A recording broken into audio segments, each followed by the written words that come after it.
말씀은 출애굽기 7장 14절부터 25절까지 말씀입니다. 출애굽기 7장 14절부터 25절까지 말씀 한 절씩 교독하겠습니다.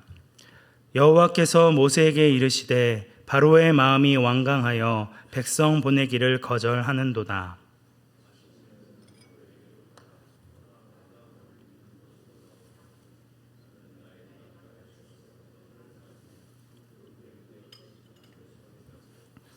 그에게 이르기를 히브리 사람의 하나님 여호와께서 나를 왕에게 보내어 이르시되 내 백성을 보내라. 그러면 그들이 광야에서 나를 섬길 것이니라 하였으나 이제까지 내가 듣지 아니하도다.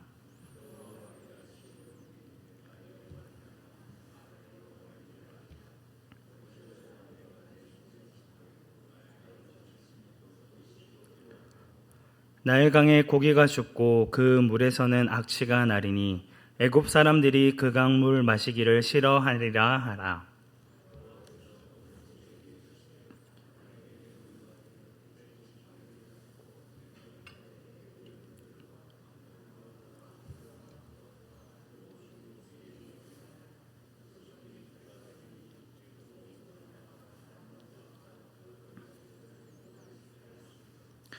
모세와 아론이 여호와께서 명령하신 대로 행하여 바로와 그의 신하의 목전에서 지팡이를 들어 나일강을 치니 그 물이 다 피로 변하고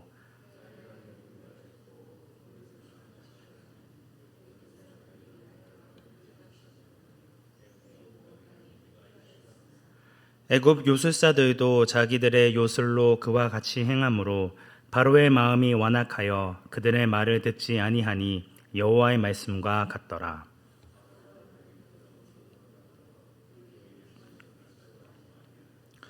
애굽 사람들은 나일강 물을 마실 수 없으므로 나일 강가를 두루 파서 마실 물을 구하였더라. 여호와께서 나일강을 치신 후 이레가 지나니라. 아멘. 출애굽기 5장에서는 모세와 아론이 처음으로 바로를 찾아가서 여호와 하나님의 말씀을 전합니다. 이에 대한 바로의 반응은 여호와가 누구냐였습니다. 애굽은 다신 국가로 바로도 그 여러 신들 중에 하나였습니다. 내가 애굽을 다스리고 통치하는 신인데 감히 여호와라는 듣도 보도 못한 신의 말을 내가 왜 들어야 하냐고 비웃습니다. 그리고 이스라엘 백성들에게 더 많은 노동을 주어 백성들로 하여금 모세와 아론을 원망하게 만들었고 모세조차도 절망하고 좌절합니다. 바로와 모세의 첫 번째 대면은 완전한 바로의 승리처럼 보여집니다.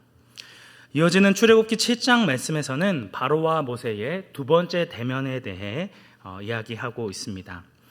모세와 아론은 바로에게 가서 여호와께서 명령하신 대로 행합니다.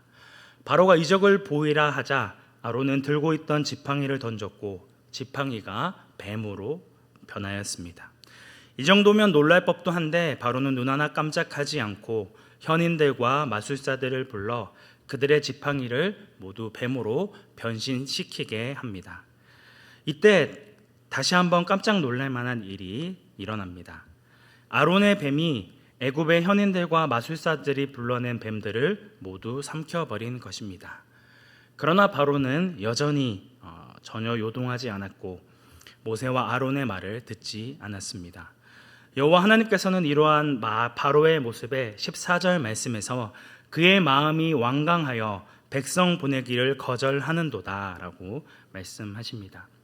여기에서 완강하다라고 번역되어진 히브리어 단어는 비대한, 무거운이라는 의미가 있습니다. 바로의 마음이 여호와 하나님의 말씀을 듣기에는 너무나도 비대해져 있고 무겁습니다. 그만큼 자기 중심적이고 교만한 바로의 모습을 보여주고 있습니다. 하나님께서는 모세에게 아침에 바로에게 가서 히브리 사람의 하나님 여호와의 말을 듣지 않기에 일어나게 될 일들에 대해 이렇게 전하라 말씀하십니다. 17절부터 19절까지 말씀 조금 길지만 함께 합독하도록 하겠습니다. 여호와가 이같이 이르노니 내가 이로 말미암아 나를 여호와인 줄 알리라. 볼지어다 내가 내 손의 지팡이로 나일강을 치면 그것이 피로 변하고 나일강에 고기가 죽고 그 물에는 악취가 나리니 애굽 사람들이 그 강물 마시기를 싫어하리라 하라.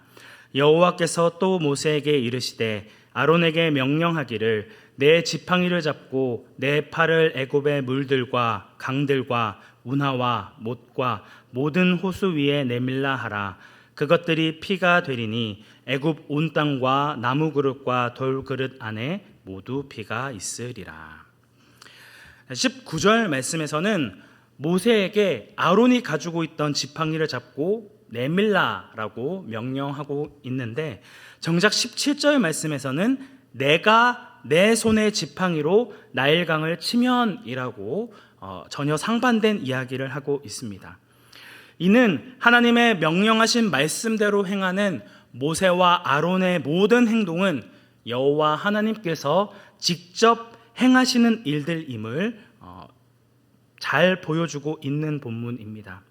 오늘 본문에서부터 11장까지 계속되어질 10가지의 재앙은 단순한 자연재해가 아니라 하나님께서 직접 행하시는 일이요, 직접 개입하시는 사건임을 강조하고 있습니다. 17절 상반절에서는 내가 이로 말미암아 나를 여호와인 줄 알리라고 말씀하고 있습니다. 이후 일어나게 될 재앙들을 통해 바로가 무시하고 비웃었던 히브리 사람의 하나님 여호와가 어떤 분이신지, 당신의 능력이 얼마나 크고 위대한지를 밝히시겠다는 하나님의 의지가 담겨 있다고 볼 수 있습니다. 출애굽기 12장 12절 말씀에서는 내가 그 밤에 애굽 땅을 두루 다니며 사람이나 짐승을 막론하고 애굽 땅에 있는 모든 처음 난 것을 다 치고 애굽의 모든 신을 내가 심판하리라고 말씀하고 있습니다. 히브리어 원문에서는 애굽의 모든 신들이라고 복수형으로 기록되어져 있습니다. 10번째 재앙이 애굽의 모든 신들에 대한 심판과 관련 있음을 보여주고 있습니다. 이건 단순히 10번째 재앙에만 제한되는 그런 사건일까요? 출애굽기 18장 11절 말씀은 이제 내가 알았도다. 여호와는 모든 신보다 크심으로 이스라엘에 교만하게 행하는 그들을 이기셨도다 라고 말씀하고 있습니다.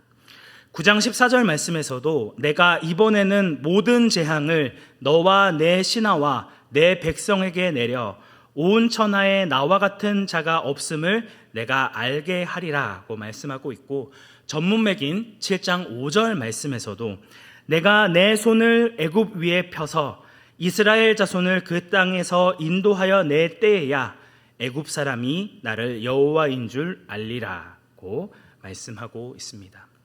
성도님들도 다 알고 있다시피 하나님께서 애굽에 내린 10가지의 재앙들은 모두 애굽 사람들이 신으로 소중하게 여기고 섬기고 있었던 우상들을 의미합니다. 여호와 하나님께서는 바로를 포함하여 애굽에서 섬김받던 거짓 신들을 하나씩 재앙을 통하여 꺾으십니다.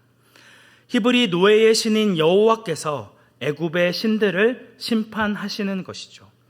애굽의 신적인 존재들이 형편없이 패배하고 무릎을 꿇는 역사들을 통해 여호와 하나님만이 유일한 하나님이시며 구원자이심을 이스라엘 백성들과 애굽 백성들 모두에게 보여주기 위한 일임을 잘 살펴볼 수 있습니다.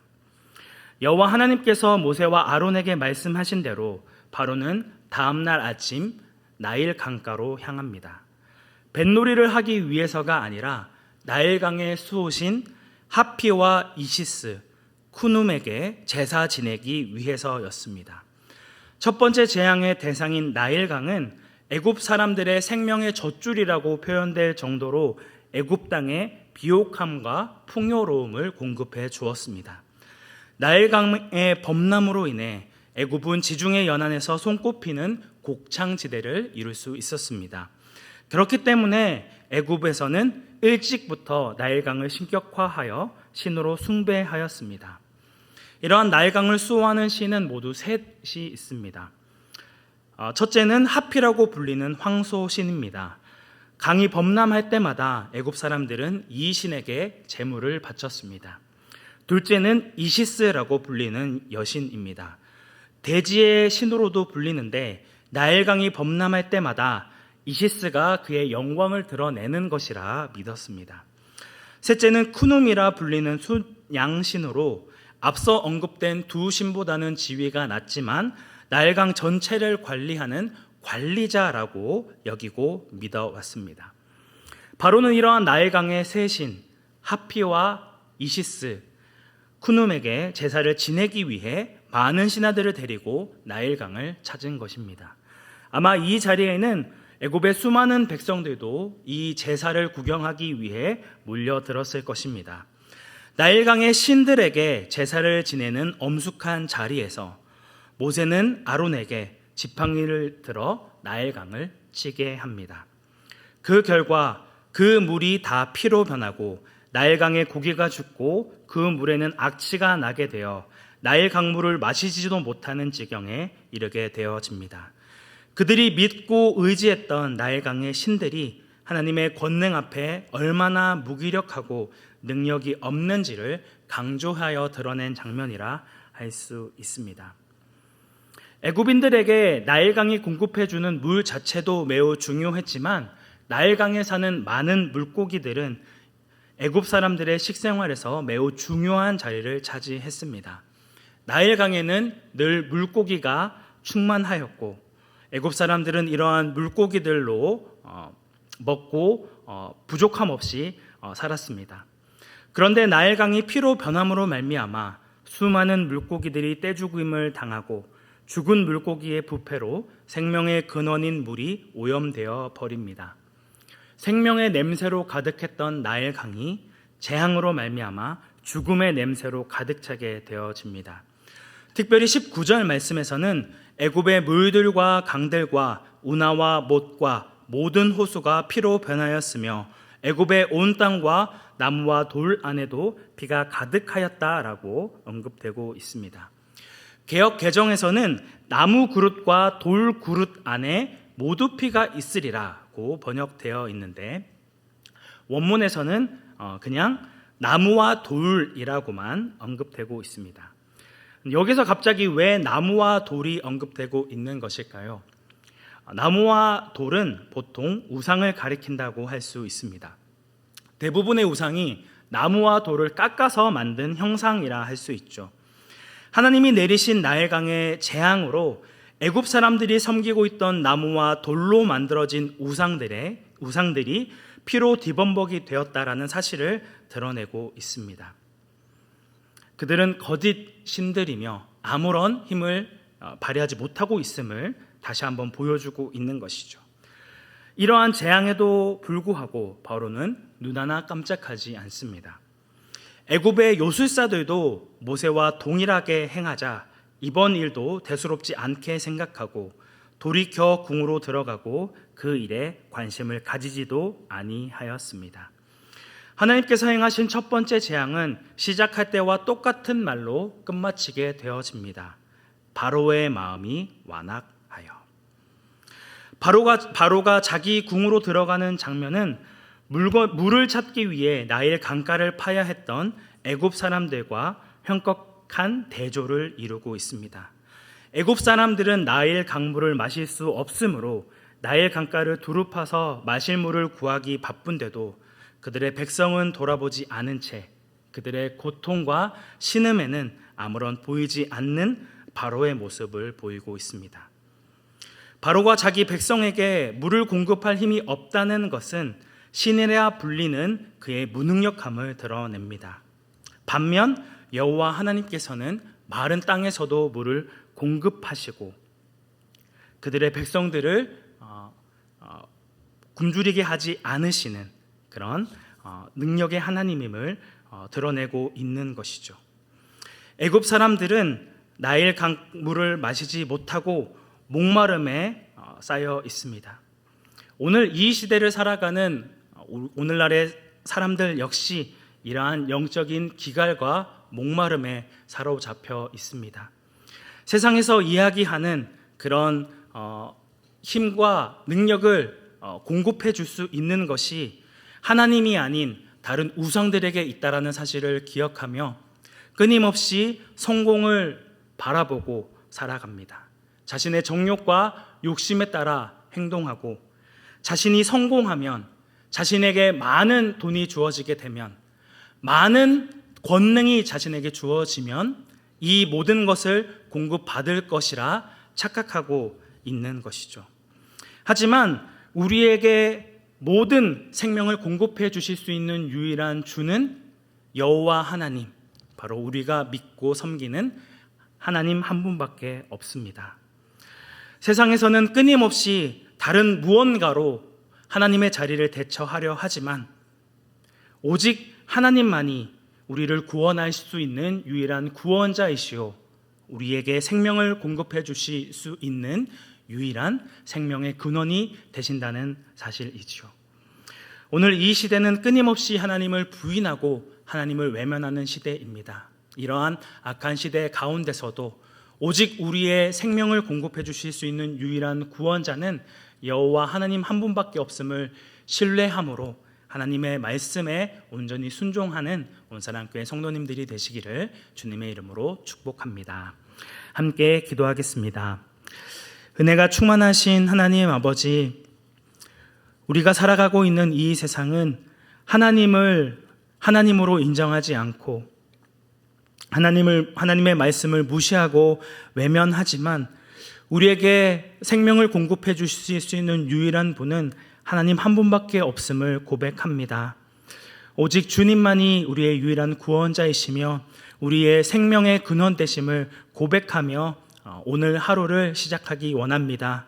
주님, 오늘 하루의 삶도 인도하여 주시고 붙들어 주셔서 오직 주님 한 분만을 높이며 찬양하는 오늘 하루의 삶이 되어질 수 있도록 붙잡아 주시고 함께하여 주옵소서. 우리의 유일한 구원자 되시는 예수님의 이름으로 기도드립니다.